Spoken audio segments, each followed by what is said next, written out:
All right, guys. Obviously, you know, I thought our guys responded, to practice this morning in a good way after, it's kind of hard on a short turnaround. Not play, but we practiced a lot, last night after coming back from California and to come back this morning and have meetings and get back out on the practice field in full pads. They kind of pushed through it today. So it was good work. Still a lot of, ones on ones or good versus good. There at the end, we got a couple of, Tennessee carded looks. It'll be kind of the, same routine a little bit. We're kind of getting a little bit more into a regular season type of schedule. Not necessarily doing all the same things that we would do during the regular season from a, game plan and preparation standpoint, but yet wanting our guys, coaching staff to kind of get used to what it's going to be like during the regular season week. So we're not doing that for the first time, getting ready for Carolina. So it's kind of what we got going on. Was the last sort of team sets today about kind of scouting Tennessee? Yeah, the last period of the day was carded periods versus Tennessee looks. And so how does that impact things like evaluate? Like, are there still things to evaluate player to player? Well, yeah, I mean, look, you're still evaluating whether a guy knows what to do, but it's not the same speed and tempo from a contact standpoint, maybe as some of the, the other periods are. But I'm still evaluating if I'm on what I call the show team, and I'm a show team receiver, I want to see, can you get freaking open? If I'm a show team offensive lineman, I want to see if you can block us. So those are the things that you're looking at. And conversely, if I'm on the show team and I'm a corner, like, can you cover them? Like, I'm looking for that. Can you, as a defensive lineman, can you get off a block and make a play? And so there's still evaluation that takes place in that portion of practice. Dennis, what have you guys learned about Kyle Football during this camp? Well, I think he's a young guy that, as an undrafted free agent that's come in and done some good things,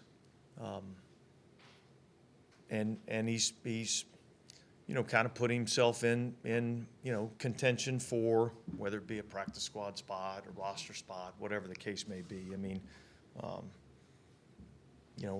the number one thing for him, and it's generally this way with a lot of undrafted players and rookies in general, is like availability is the most important ability.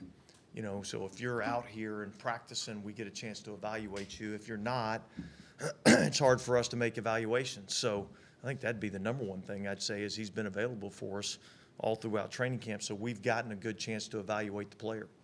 I know we've asked about him a few times, but Kendre still not being out there. How do you weigh what you've seen in the past versus not really seeing anything right now? Well, look, I mean, honestly, I get that question a lot. I don't. All I can go off of is what I've been able to evaluate, and quite frankly, since we drafted him, there hasn't been a whole lot of new information other than what I've seen, what I saw on the college tape, because he hasn't been available, and so, and for whatever the case may be, but it's hard to make that evaluation. So. Hopefully we can get him out here and have an opportunity to, evaluate where he's at. But it certainly, certainly makes it a lot more challenging. That's for sure. Is that harder to do too? Because new system, you don't necessarily know if you can't evaluate what he's picked up, what he knows, what he can do. Is it worse right now given that circumstance? Yeah, I mean, I got no idea. Yeah. Right? I mean, I think he injured his hamstring in the first individual drill of training camp, and I haven't seen anything of him. So he's talented. I know he's talented, but I don't know if he can learn the system. I don't know if he can pick up the system because I haven't seen him out there. So, I mean, roster cuts are like less than a week. I mean, is he a candidate for IR? I'm pretty aware of when the roster cuts are. You know, yeah, I'm not going to speculate on any type of roster moves or anything like that.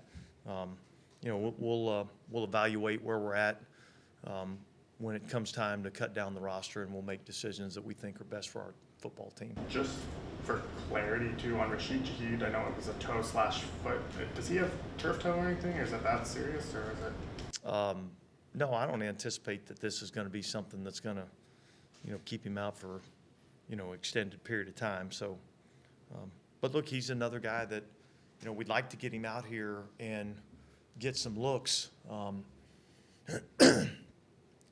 You know, when you're the play caller and you're trying to put guys in the best position to do the things that they do well and to have success,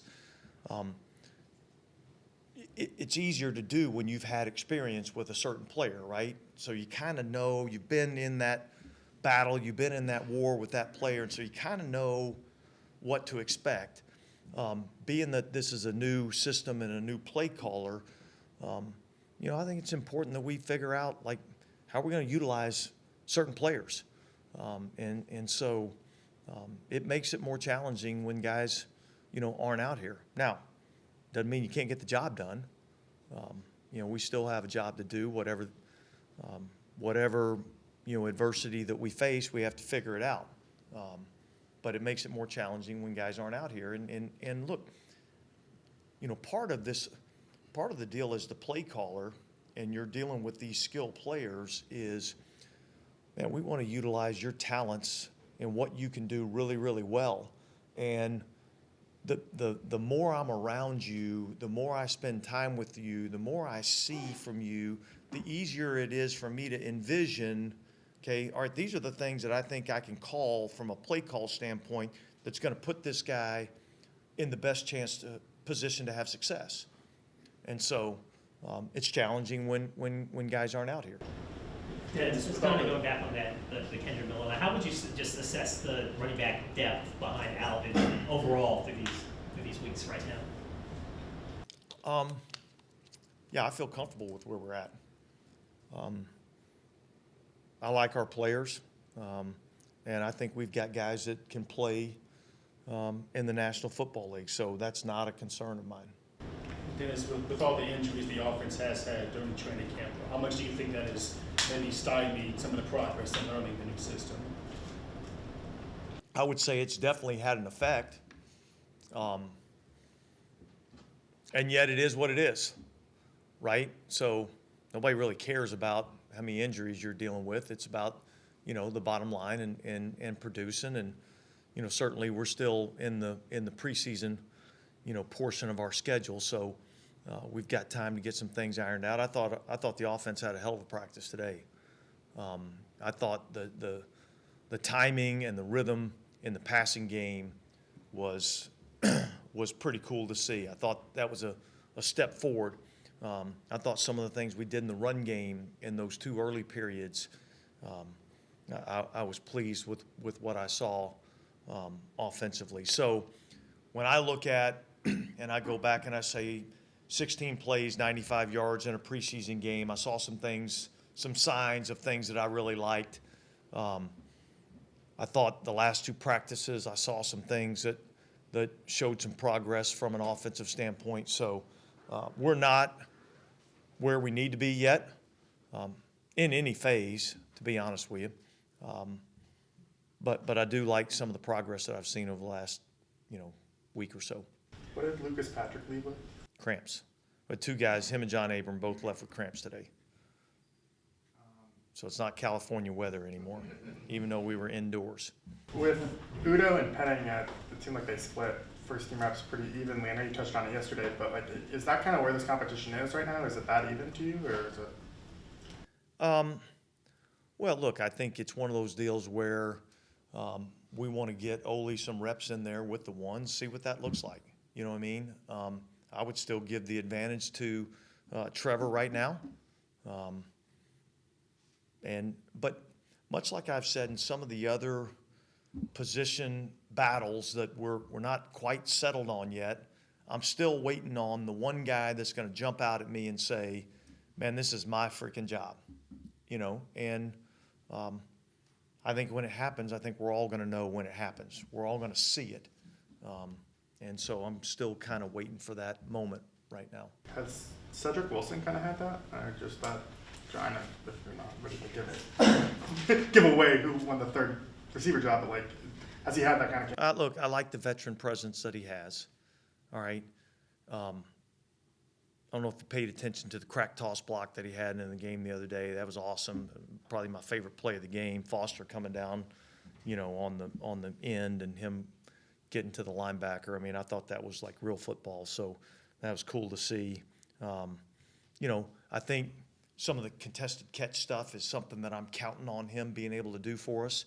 So I'd like to see him, you know, improve in that area. But there's a lot of different things that he can do. And I think that, you know, can benefit our football team.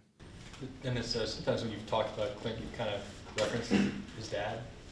Like, is that a factor when you're thinking about hiring him and just like knowing like kind of what he came from and do you remember even like coaching against some of those Gary Kubiak? Yeah. I mean, I remember. I think it was 2009. We went there and practiced against them in training camp. And it was hot, tough, competitive, you know. I think there was a few fights in that deal, if I can remember correctly. But I thought that was part of developing, you know, the type of team that we were going to be that year. So, yeah, I think some of that, you know, comes into play. I mean, obviously, you know, you're hiring a guy to do the job, all right? And I hired Clint. I didn't hire Gary. I hired Clint to do the job. But certainly I think his pedigree would lead me to believe that you know, he has a chance to be successful at doing that. So that was part of the equation, but I would say the majority of the equation was based on how I felt about Clint and what I think he can do.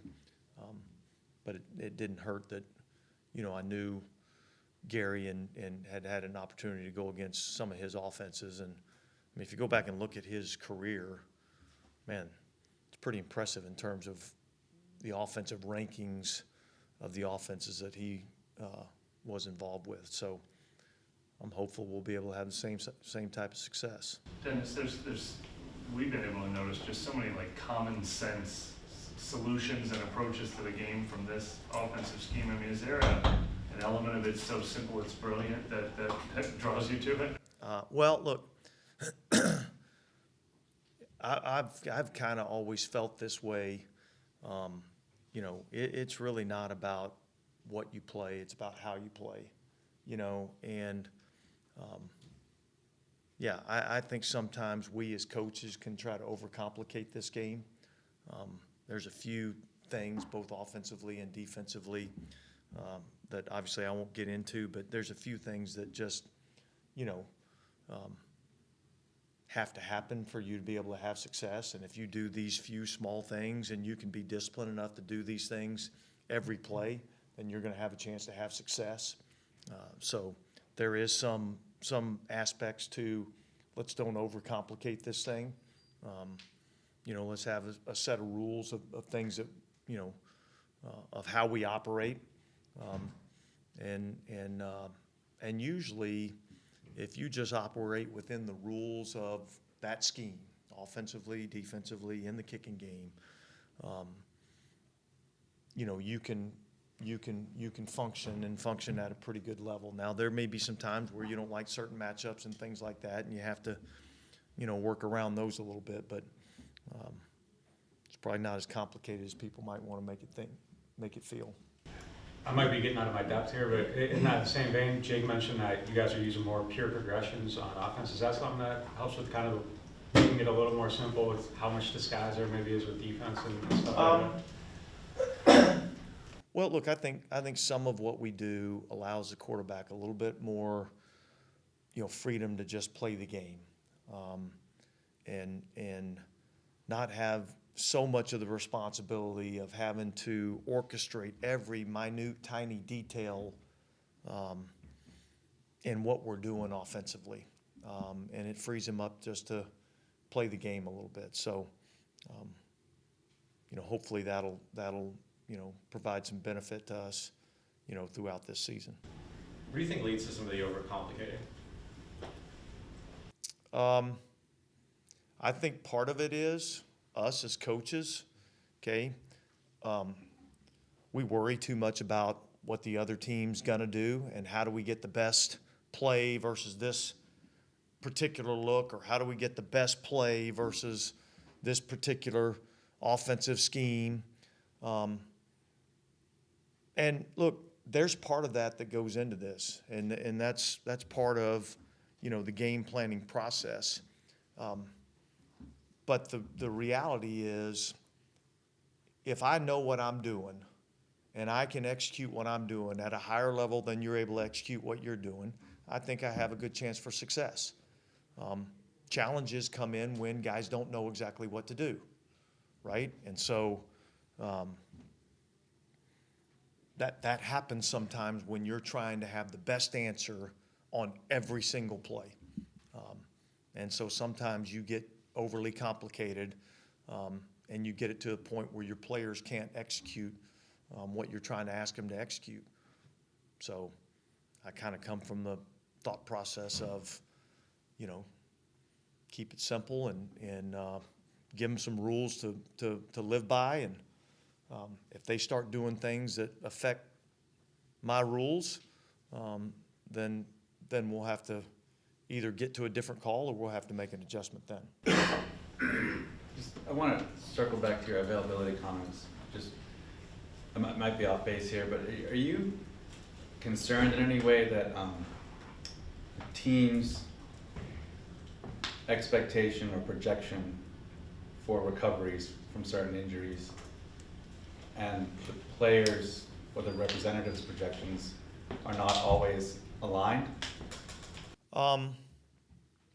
Well, look, I mean, here's the reality, okay? The reality is nobody knows. There's no concrete, evidence that says this particular injury is going to take this long to heal. And there's a difference between when is it healed to the point that there's no risk of re-injury, and how do we get a guy back in the fold and get him not just physically ready to play, all right, but physically prepared to play.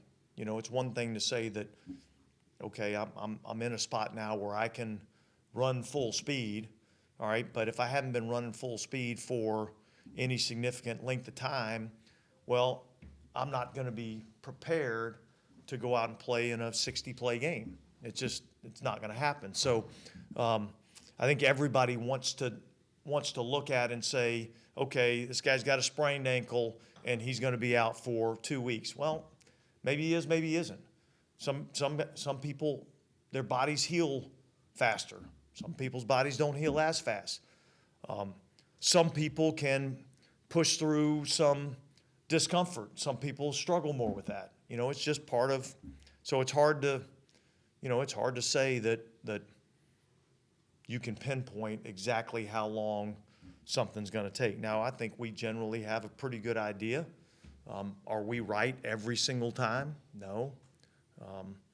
But I would say more often than not, we got a pretty good idea, and I think our medical people do an outstanding job. And so, but look, injuries happen in football. It's part of the business, okay? Nobody likes it, but it's part of the deal. Are there any concerns about preventive body maintenance when a player has a high frequency? Sure. Yeah, we do all kinds of stuff for that. I mean, do you get concerned with maybe a lack of on the player's part when there's a high frequency of certain types of? We're getting into hypotheticals here, right? You know, yeah, we're getting into hypotheticals. All right. Now you may have certain individuals in your mind, but look, I think the reality of life is that, you know, some people, you know, can grind through some things, and some people it's a little bit more of a challenge for. All right. Our job is to, you know, try to get our guys as healthy as we can, put them in the best position to have success. All right. Coach the hell out of them and go play football. And that's what we're going to do. All right. Thanks, guys.